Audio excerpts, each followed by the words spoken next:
యోహాను సువార్త 6వ అధ్యాయం 47వ వచనం నుంచి చదువుతున్నానండి. 47 నుంచి 51వ వచనం వరకు చదువుకుందాం. విశ్వసించువాడే నిత్య జీవం గలవాడు, జీవాహారం నేనే.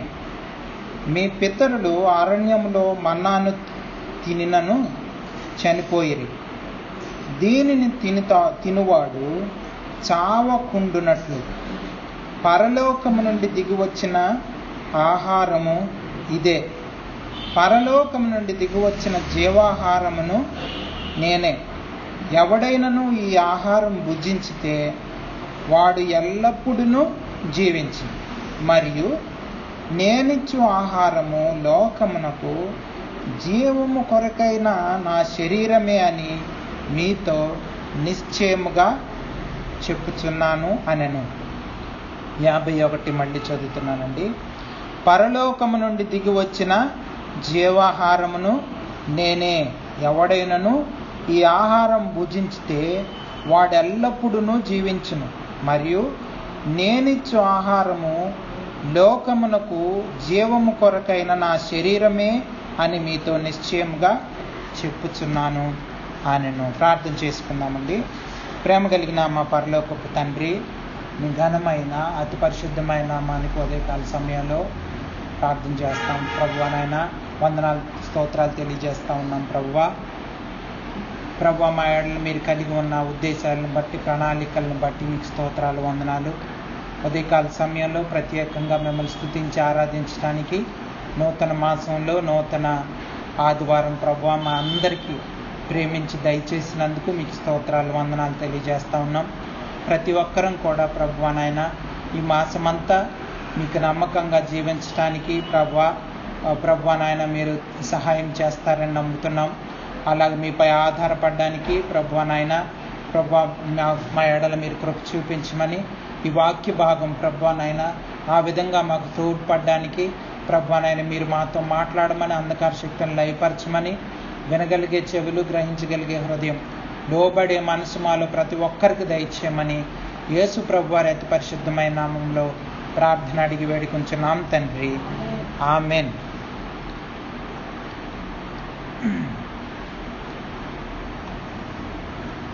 ఒక ఆయన యాథల్మీ బ్రిలాట్ సావరిన్ అనే ఫ్రెంచ్ లాయర్ ఆయనండి. ఎప్పుడంటే 1826 ఆ సంవత్సరంలో ఒక ఫిలాసఫీ ఆఫ్ టేస్ట్ అని ఒక పుస్తకం రాశాడు. నుండి ఫిలాసఫీ ఆఫ్ టేస్ట్ అంటే రుచి యొక్క తత్వం, రుచి దాని తత్వం అనే ఒక పుస్తకం రాశారు ఫ్రెంచ్ లాయర్. ఏమంటే అందులో ఒక మాట చెప్పాడు. ఏంటంటే you are what you eat. అంటే మీరు ఏమి తింటారో అలాగే తయారవుతారని అర్థం. మీరు ఏం తింటే ఆ విధంగానే తయారవుతారని. మీరు చూడండి, మన శరీరం చూసినప్పుడు, మన హెల్త్ కండిషన్ చూసినప్పుడు మనం ఏం తింటున్నాం అని చెప్పేయచ్చు. మనం దేని మీద అంటే ఎటువంటి ఫుడ్ మీద మనం ఆధారపడుతున్నాం అన్నది మనల్ని చూస్తే అర్థమైపోతుందని ఇప్పుడు కాదు, 1826వ సంవత్సరంలో ఆయన రాసినటువంటి యాథల్మీ బ్రిలాట్ సావరిన్ అనే ఫ్రెంచ్ లాయర్, ఆయన పాలిటీషియన్ కూడా ఈ 1826లో రాసిన ఫిలాసఫీ ఆఫ్ టేస్ట్ అనే పుస్తకంలో రాసిన మాట, you are what you are, you eat what you eat, you are what you eat. నువ్వు ఏం తింటున్నావో ఆ విధంగానే తయారవుతావు అని అర్థం అన్నమాట. ఇక్కడ బైబిల్ గ్రంథంలో మనం చూస్తున్నప్పుడు యోహాను సువార్త 6వ అధ్యాయంలో చాలా చక్కగా దాని గురించిన అంటే ఈ యొక్క మన ఆహారం ఆత్మీయంగా, అంటే మామూలుగా ఫిజికల్గా కూడా మన ఆహారాన్ని బట్టి మన శరీరం ఉంటుంది. అలాగా ఆత్మీయంగా యేసు ప్రభు వారు ఇక్కడ చెప్తా ఉన్నారు. ఏంటంటే మీరు జీవాహారాన్ని నేనే, నా మీద మీరు ఆధారపడాలని చెప్తున్న మాటలు ఇవి. అయితే మీరు చూడండి, అదే 6వ అధ్యాయంలో 27వ వచనం చదువుతున్నాను చూడండి. 6వ అధ్యాయం 27వ వచనం. క్షయమైన ఆహారము కొరకు కష్టపడకుడి గాని నిత్య జీవము కలుగజేయు అక్షయమైన ఆహారం కొరకే కష్టపడుడి. మనుష్య కుమారుడు దానిని మీకు ఇచ్చును. ఇందుకై తండ్రి అయిన దేవుడు ఆయనకు ముద్ర వేసి ఉన్నాడని చెప్తున్నాడు. దేవుడు సాక్ష్యం ఇస్తున్నాడు అని చెప్తున్నాడు. దేవుడే సీల్ వేసి చెప్తున్నాడు. ఏంటనంటే యేసు ప్రభు వారిని లోకంకి పంపించిన జీవాహారం, ఆహారం, అటువంటి దానికోసం యేసు ప్రభు వారి కోసం నిమిత్తం మనం ఈ లోకంలో కష్టపడాల్సిన అవసరం ఉంది. కానీ మనం ఏం చేస్తున్నాము? లోకం ఏం చేస్తుంది? చాలా మంది క్రైస్తవులు ఏం చేస్తున్నారు అనంటే ఈ క్షయమైన ఆహారం కోసమే కష్టాలు. చూడండి, ప్రేయర్ పాయింట్స్ అని అడిగామనుకోండి ఎవరినైనా ఏం చెప్తారు? అన్నీ ఆహారం, తిండి, డబ్బులు, రోగాలు, ఏమంటే ఉద్యోగాలు, బిజినెస్లు, వీటి చుట్టే తిరుగుతూ ఉంటాయి ప్రార్థన అవసరతలన్నీ. ఒక్కటైనా ఏమండి నా ఆత్మీయ పరిస్థితి బాగలేదు, చాలా ఘోరంగా ఉంది, ప్రార్థన చేయండి, నేను మారు మనసు మారాలండి, చాలా మారాల్సిన అవసరం ఉందన్నది చెప్తారా? అది అసలే ఇంపార్టెంటే కాదు. ఒకవేళ ఎవరైనా చెప్తే అది చివరి అంశం, అది చివరిది. ముందేంటే వాళ్ళకి బాగాలేదు, వీళ్ళకి బాగాలేదు, లేకపోతే హెల్త్ బాగాలేదు, ఇలాంటివే. కానీ దేవుని మీద ఆత్మీయమైన అవసరం, యేసు ప్రభు వారు చెప్తున్న మాటలు మనం అర్థం చేసుకోవాలండి. చాలా ఇంపార్టెంట్, ప్రాముఖ్యమైనవి. జీవాహారం యేసు ప్రభు వారు. నిజమైన ఆహారం ఎవరంటే యేసు ప్రభు వారు. మనం చెత్త ఫుడ్లు తింటే ఏమవుతుందండి? చెత్త ఫుడ్ రోజు తింటున్నాం అనుకోండి, ఏమవుతుందండి? రోగాలు వచ్చి మనం రోజుకి రోగాలు బారిన పడి మనం చివరికి చనిపోయే అవకాశం ఉంటుంది. కాబట్టి చాలా డేంజరస్ ఫుడ్ అన్నది. ఫిజికల్గా ఎంత డేంజరస్ మనం తీసుకుంటున్న ఫుడ్, అలాగే సరైన ఆహారం తీసుకోకపోతే మన శరీరానికి ఎంత హానికరం. ఆత్మీయంగా సరైన ఆహారం తీసుకోకపోతే చాలా హానికరమైనది. సరైన ఆహారం అంటే ఏంటి? ఇందులో ఉంది, యేసు ప్రభు వారిలో జీవితంలో ఉంది. ఏది? సరైన ఆహారం. మనం రోజు కూడా దేవుని మీద ఆధారపడే జీవితం జీవించాలి. ఫుడ్ దేనికి తింటాము?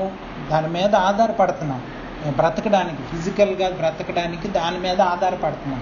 అన్నం, కూర ఇవన్నీ తింటున్నాం అంటే దేనికి తింటున్నాం? మనం బ్రతకాలి కాబట్టి, బ్రతకడానికి కదండి. అలాగే ఆత్మీయంగా నశించిపోకుండా బ్రతకాలంటే దేవుని మీద ఆధారపడాలి.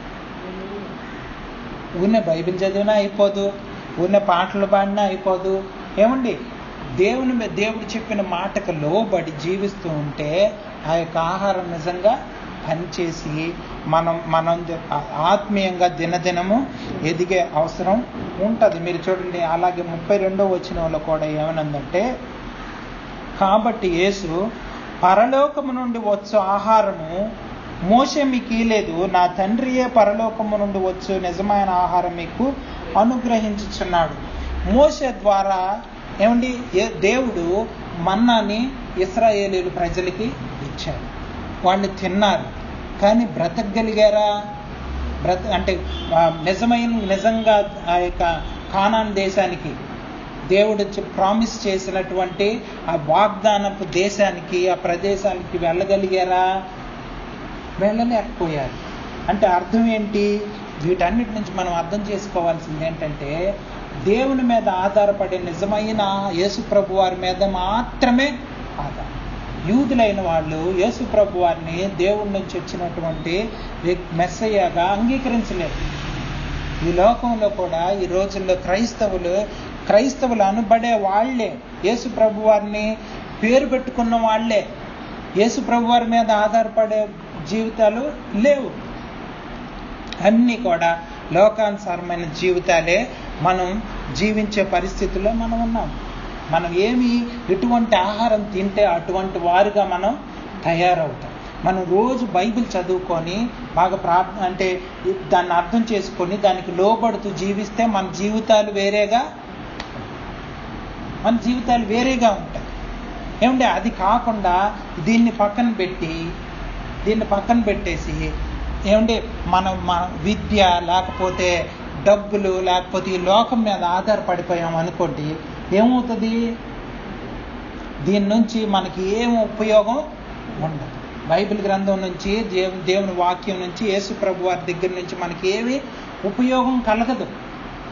మనం ప్రార్థన చేయొచ్చు కాక, రోజు లెగిసి 3-4 వర్సెస్ చదువుకోవచ్చు కాక, మనం రోజు చర్చికి వెళ్ళొచ్చు కాక, ఊరినే మెసేజ్ ఆయన ఏం చెప్తున్నాడో ఊరకనే విని ఏమీ అర్థం చేసుకోకుండా ఇంటికి వచ్చి దాని ఆ ప్రభావం ఏమి ఇంటికి అంటే మన జీవితాలను మార్పు లేకుండా ఉందనుకోండి, ఏమన్నా ఉపయోగం ఉంటుందా? మన జీవితం వేరే విధంగా తయారైపోతుంది. ఇప్పుడు చూడండి, క్రైస్తవులు అందరి జీవితాలు ఆ విధంగా అయిపోయినాయి, ఆల్రెడీ మారిపోయింది. మనం చెత్త ఫుడ్లు తినడం వలన మనకు చూడండి మంచి ఫుడ్ ఇష్టం ఉండదు. ఏ మనుషులకు కూడా మంచి ఫుడ్, ఇది హెల్తీ ఫుడ్ అనుకోండి ఇష్టం ఉండదు. మనకి ఏ ఫుడ్ కావాలి? టేస్టీ ఫుడ్ కావాలి. అంటే అలాగా మంచిగా తినడానికి బాగా ఉండాలి, కానీ దానివల్ల ఏమవుద్ది? శరీరం పాడైపోతుంది. నాకు అర్థమవుతుందా? కానీ మనకి హెల్తీ ఫుడ్. అలాగే ఆత్మీయంగా కూడా నిజమైన దేవుని వాక్యం ఎవ్వరికీ ఇష్టం ఉండదు, మామూలుగా ఎవ్వరికీ ఇష్టం ఉండదు. అందరికీ ఏం కావాలా? బాగా నవ్వించి ఏడిపించి ఎమోషనల్గా మనం ఇచ్చేసి ఆత్మీయంగా ఏ ఉపయోగం లేని మెసేజ్లు అయితే మనకు బాగా ఇష్టపడతాయి. బాగా ఎవరైనా మెసేజ్ అంతా మొదటి భాగం నుంచి చివరి వరకు నవ్విస్తూ ఉన్నాడు అనుకోండి, బాగా ఇష్టపడతాడు. దానివల్ల అంటే నవ్వించడం మంచిది కాదని చెప్పట్లేదు, కానీ దానివల్ల ఆత్మీయంగా ఏం ఉపయోగం లేదనుకోండి, ఏమన్నా ఉపయోగం ఉంటుందా? నువ్వు గంటలు అటువంటి మెసేజ్లు అటువంటి వాక్యం విన్నా, రోజు మంచిగా స్వీట్లు తెచ్చుకొని తింటున్నాం అనుకోండి, బాగున్నాయి, మనకి హెల్త్ బాగుంటుంది అనుకున్నాం అనుకోండి, ఏమవుతుంది? మోసపోతాం కదండి. మంచి ఫుడ్ అనుకొని తినేస్తే మోసపోతాం. మనకి ఏది మంచి ఫుడ్డో తెలియదు. ఒక ఆయన చెప్తున్నాడు, ఈ మధ్య ఆయన చాలా క్యాన్సర్ రోగాల్ని ఇటువంటి వాటిని తగ్గించేశాడు. దేని ద్వారా అంటే కేవలం ఫుడ్ ద్వారానే. ట్యాబ్లెట్లు కాదు, ఇంజక్షన్లు కాదు, ఆపరేషన్లు కాదు, ఏమి లేదు. ఈ యొక్క అలవాట్లు మార్చుకొని ఈ యొక్క ఫుడ్ తినండి, మీకు క్యాన్సర్ రోగం కూడా పోతుంది అని చెప్తే నిజంగానే అటువంటి వాటన్నిటిని పాటించి రోగాలు తగ్గించుకున్నారు.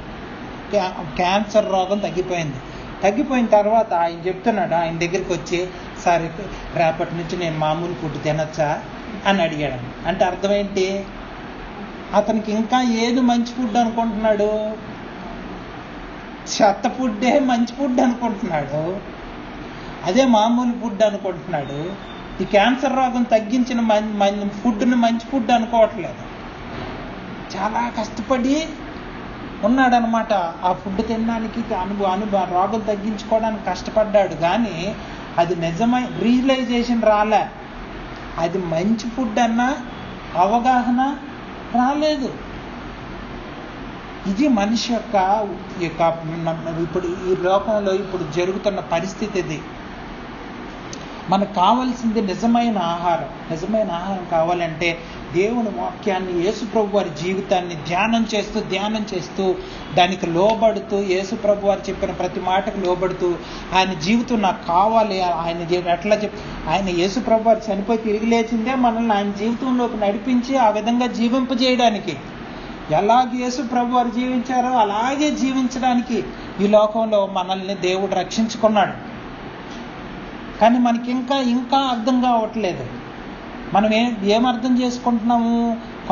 ఎప్పుడైనా కష్టాలు వస్తే ఒక 10 రోజుల్లో లేక 5 రోజుల్లో ప్రార్థన చేస్తాం, తర్వాత మళ్ళీ మామూలు. అంటే అర్థం ఏంటి? మనకి ఇష్టం లేదు ఆ ప్రార్థనలో గడపడం, ఆ వాక్యం చదువుకోవడం, ఇవన్నీ మనకి ఇష్టపడట్లేదు. సో అది కాదు, మనం ఆనందించాల్సిందే అందులో. నిజంగా ఒబే అవుతుంటే దేవుడే మనకు అందులో సాటిస్ఫాక్షన్. ఈ రోజుల్లో చూడండి, అమ్మనస్తులు కానీ చాలామంది కానీ ఈ సినిమాల వైపు, సీరియల్స్ వైపు, క్రికెట్ అవి ఇవి ఎంటర్టైన్మెంట్ ప్రోగ్రామ్స్ వైపు, కాకపోతే ప్లెజర్ ట్రిప్స్ కోసం ఏమంటే బయటికి వెళ్ళి ఎక్కడ పడితే అక్కడ తిరగడం, ఇవన్నీ వీటన్నిటి వైపు చూడడానికి గల కారణం ఏంటి తెలుసా? వాళ్ళు ఎవరికి యేసు ప్రభు వారిలో సంతృప్తి లేదు. అమ్మ బాగా ఇదైపోయాము, కొంచెం అలాగే వెళ్ళి ఏదన్నా ఊరెళ్ళి తిరిగేసి, లేకపోతే ఏమండి 2-3 సినిమాలు చూసి, లేకపోతే సీరియల్ చూసి మొత్తం హాయిగా ఉంటుంది. అంటే అర్థం ఏంటి? దేవునిలో సంతృప్తి.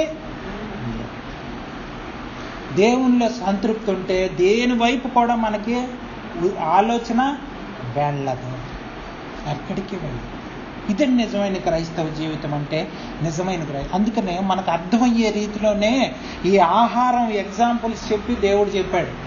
ఫుడ్ ఎలాగైతే మనల్ని మోసం చేస్తుందో, మంచి బాగా టేస్టీ ఫుడ్ ఎలాగైతే మనల్ని మోసం చేస్తుందో, అలాగే ఇటువంటి ఏమండి మనకు ఉపయోగం లేని మెసేజ్లు కూడా ఈ బైబిల్కి దూరంగా, అంటే వాక్యం మనకు చెప్పని మెసేజ్లు మనల్ని దేవుడి నుంచి దూరంగా తీసుకెళ్ళడానికి ఉపయోగపడతాయి, కానీ యేసు ప్రభు వారికి దగ్గర చెయ్యి. కాబట్టి ఉదయకాల సమయంలో మనం పరిశీలించుకోవాల్సింది, దేవా నీ మీద ఆధారపడతా, ఎవ్వరి మీద ఆధారపడను. నువ్వు నిజమైన ఆహారం, నువ్వు నిజమైన ఇది ప్రభురాత్రి సంస్కారం గురించి చెప్పిన మాటలు కావు, కానీ దేవుని యొక్క ఉద్దేశం, ఆయన శరీరం యొక్క ఉద్దేశం, ఆయన జీవితం యొక్క ఉద్దేశం ఇక్కడ ఉంది కదండి. ఆయన మీద ఆధారపడాల్సిన అవసరం ఉంది. ప్రభురాత్రి సంస్కారం యొక్క అర్థం కూడా ఇదే. యేసుప్రభు వారు దాని గురించి మాటలు చెప్పలేదు, కానీ ఆయన జీవితం మీద ఆధారపడాలని చెప్తున్నారు. ప్రభురాత్రి సంస్కారం యొక్క అర్థం కూడా అదే. ఆయన శరీరం, ఆయన రక్తం మనం ఇక్కడ తిని తాగుతున్నాం అంటే అర్థం ఏంటంటే, నీ మీద ఆధారపడి జీవిస్తానని ఒప్పుకుంటున్నట్లు, నీ ప్రభుత్వం కింద మేము ఉంటామని ఒప్పుకుంటున్నట్లు. అలాగే ఇక్కడ ఊరినే చెప్పి మళ్ళీ ఇంటికి వెళ్ళి మన సొంత ఇష్టానుసారమైన జీవితం జీవించడానికి దేవుడు మనల్ని రక్షించుకోలేదు. కాబట్టి మనం పరిశీలించుకొని ఉదయకాల సమయంలో ప్రార్థన చేసుకొని ఇందులో ప్రార్థనాపూర్వకంగా ఇందులో పాల్గొందాం.